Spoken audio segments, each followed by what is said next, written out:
चुनाव में हमेशा बीजेपी हार ही जाएगी, ये कहना उचित नहीं है।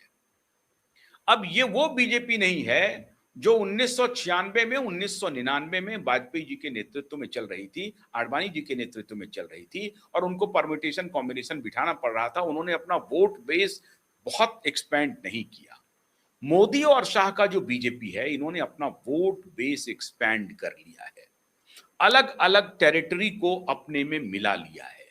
अब जैसे देखिए कि अभी ये लोग राजनीति करते हैं ओबीसी की।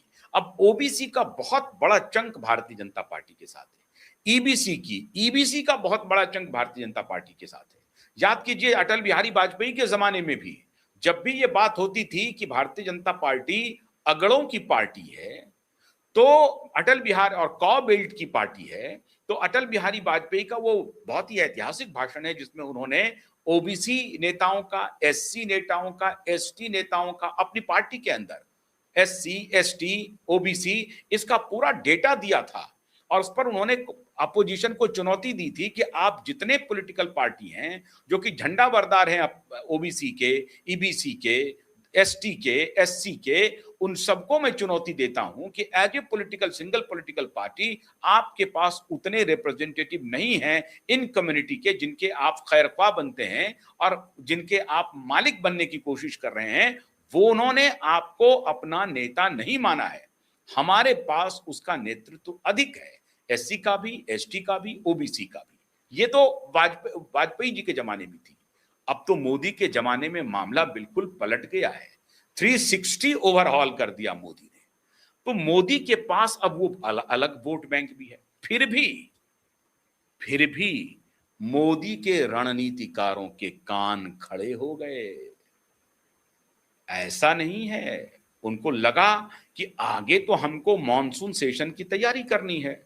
मॉनसून सेशन में हमें महिला आरक्षण विधेयक लाना है, परिसीमन बिल लाना है, इस दोनों को पास कराना है और उसके बाद 29 की तैयारी करनी है। अगर इन्होंने ऐसा कुछ किया, ये मर्जर का नाटक किया और ये नैरेटिव चली कि बीजेपी बनाम कांग्रेस, बीजेपी बनाम रेस्ट ऑफ द कंट्री, ये बनाम माहौल बना दिया जाता, खाली कांग्रेस नहीं होता, बीजेपी बनाम देश, नैरेटिव चलाने की ये थी तैयारी।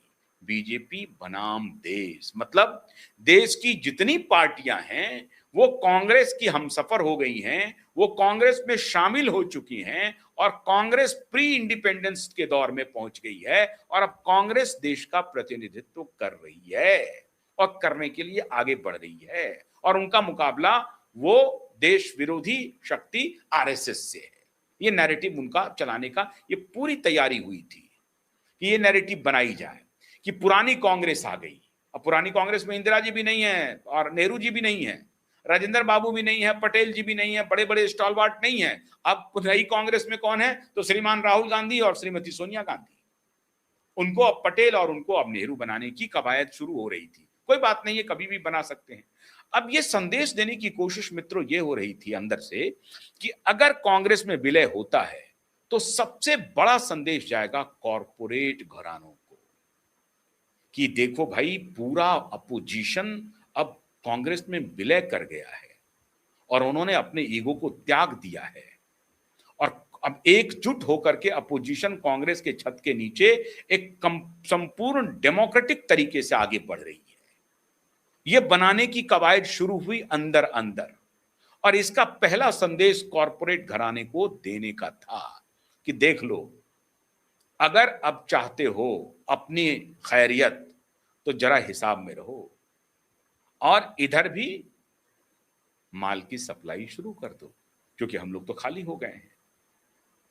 तो ये पूरी कवायद अंदर खाने चल रही थी और ये बहुत तेजी से ये घटनाक्रम बदल रहा था, बड़ी तेजी से बैठकों का दौर चल रहा था अलग अलग जगहों पे। मुंबई में चल रहा था, दिल्ली में चल रहा था, कोलकाता में छिटपुट हो रहे थे, लेकिन दिल्ली और मुंबई में यह कवायद बड़ी तेजी से चल रहा था कि कांग्रेस में मर्जर करने के बाद एक बड़ा नैरेटिव देश के सामने रखा जाए कि कांग्रेस बनाम बीजेपी और सारी पार्टियां जो हैं, कम से कम उत्तर और पश्चिम की पट्टी के, दक्षिण भी छोड़ भी दें तो सारी पार्टियां कांग्रेस में आ गई हैं और अब लड़ाई कांग्रेस का नहीं है, कांग्रेस एक पार्टी नहीं है, कांग्रेस एक आंदोलन बन चुका है, अपोजिशन का ज्वाइंट मूवमेंट बन चुका है। किसके खिलाफ? तो भारतीय जनता पार्टी के खिलाफ।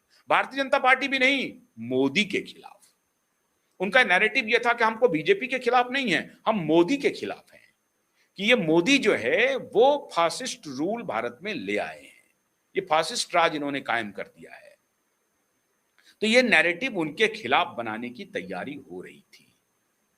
कान, नाक, दिमाग, सब, आंख, सब चौकन्ने थे, सूंघ भी रहे थे, देख भी रहे थे, सुन भी रहे थे, एनालाइज भी कर रहे थे।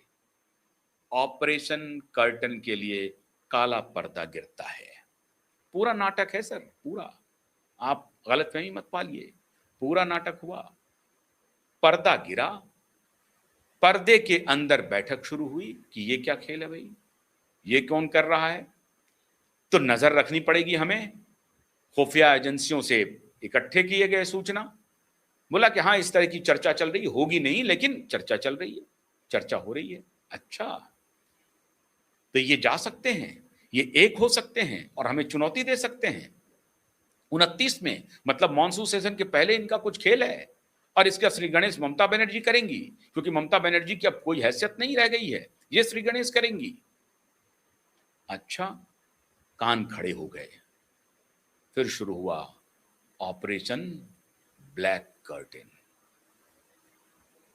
और सुप्रिया सूले का बयान आया कि जब बारिश होगी तो रेनकोट और छाते में तय करना है कि छाता लें कि रेनकोट लें। बस चला गया, मास्टर संदेश चला गया। ये क्या गलती कर रहे हैं आप, डूबते हुए नाव में सवार हो रहे हैं। माया मिली ना राम, जिनको छोड़ करके आए थे और छोड़कर आए थे, हमारे साथ मिलकर के सरकार बनाए थे। इस पर भी बड़ा ही ऐतिहासिक भाषण है वाजपेयी जी का। वाजपेयी